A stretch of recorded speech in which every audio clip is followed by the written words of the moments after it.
What's up, YouTube? Day unlucky 13 of the October Horror Movie Challenge. Still plodding along. I mean, I'm almost there. I think today is it's starting to set in that I'm actually 13 days in because I failed 2 years previous with this, so it actually feels good to get 13 of these out. So getting right into it. Watch 4 films today. First film I watched, classic film, 1958's Hammer, um, the horror of Dracula. Now, I'm a big fan of Hammer. To me, there's a question if you prefer Universal or Hammer. I mean, you can be a fan of both, but one has to have an edge. For me, it's Hammer.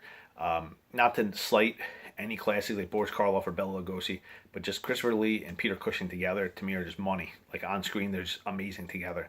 And Peter Cushing especially. Peter Cushing is my favorite horror actor.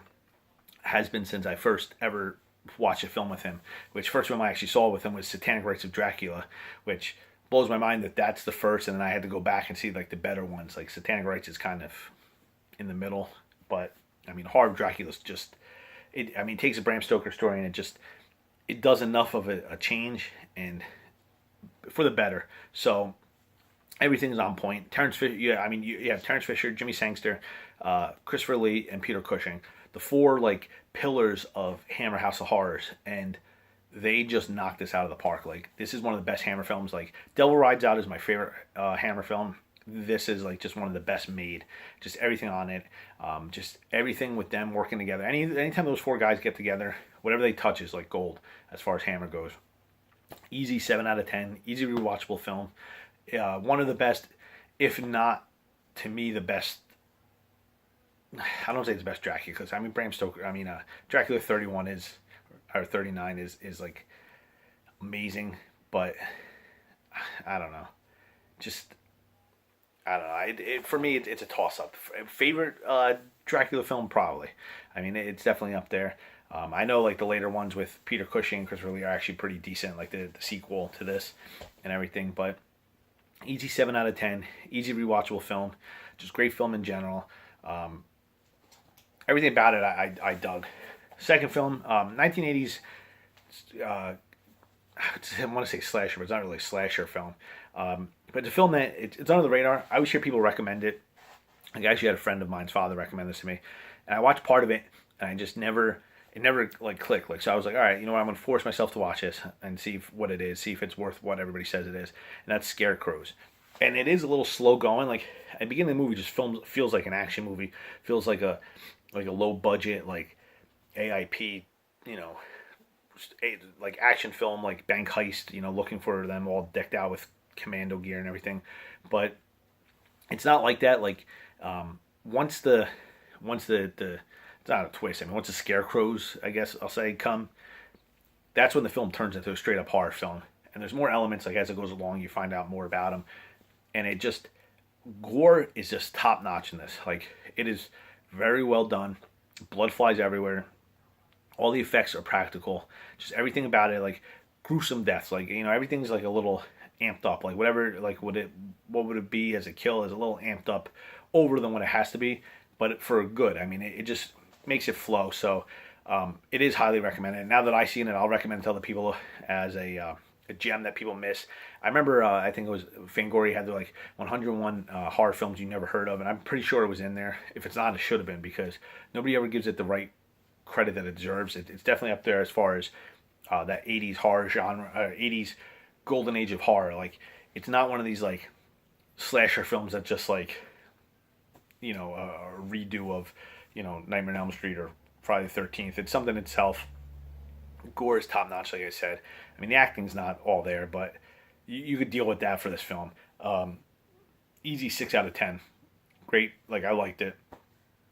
Definitely rewatchable. Third film I watched was a Netflix original, I believe it is. It just dropped, I think, this week and everything. That's Malevolent. And going in blind, just want to check it out. It sounded kind of cool. I like it.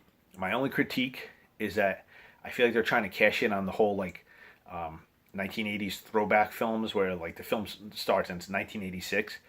There was no reason that film needed to be in 1986, other than the only thing I can think of is that they don't want the people to have cell phones.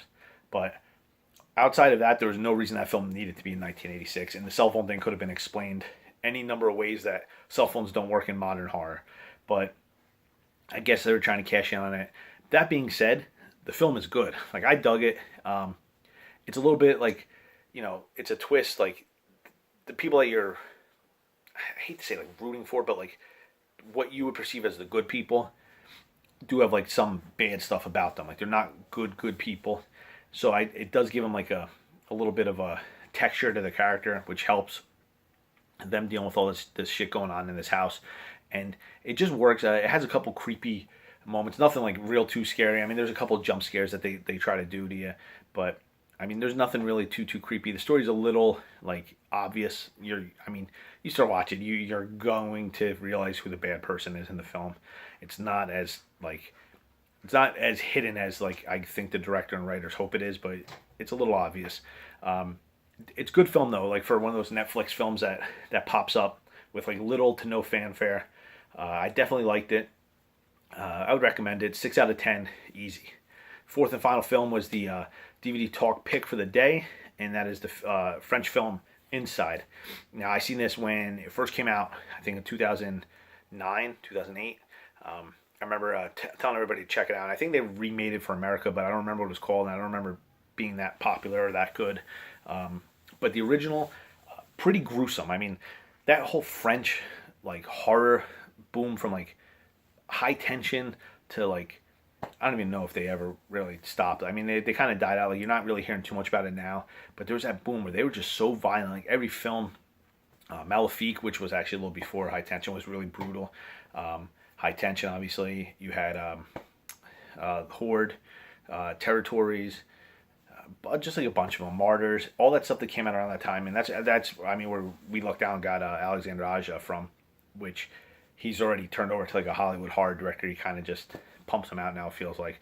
But for a while there, I mean, he was just gore and violence and just the worst case possible. And Inside is just it's I mean it's as much psychological as it is brutal. But when it has to get brutal, I mean it gets brutal. Like you'll look at Scissors like so different after seeing this film. So 6.5 out of 10. Definitely a good film, an easy watch, brutal watch though. I mean there's parts that are gonna make you cringe. So it was a good day for horror fandom. A good day of horror movies watching. 4 films that I really dug them all. Basically, even like the worst film of the day was probably Scarecrows or Malevolent. Actually, it was probably Malevolent, and I still think that was a 6 out of 10. So definitely a good day of watching films. Tomorrow, probably not going to be as much. Going into the weekend, I always get screwed up a little bit. Sundays are really slow for me. So we'll get a couple in though. But I'm right around that 50 mark. I actually didn't count my numbers. I think I might actually hit it today, but I'll check to see if I did it tomorrow. Anyway, tomorrow I'll come back, hopefully, with day 14. Till then, I will catch you on the flip side.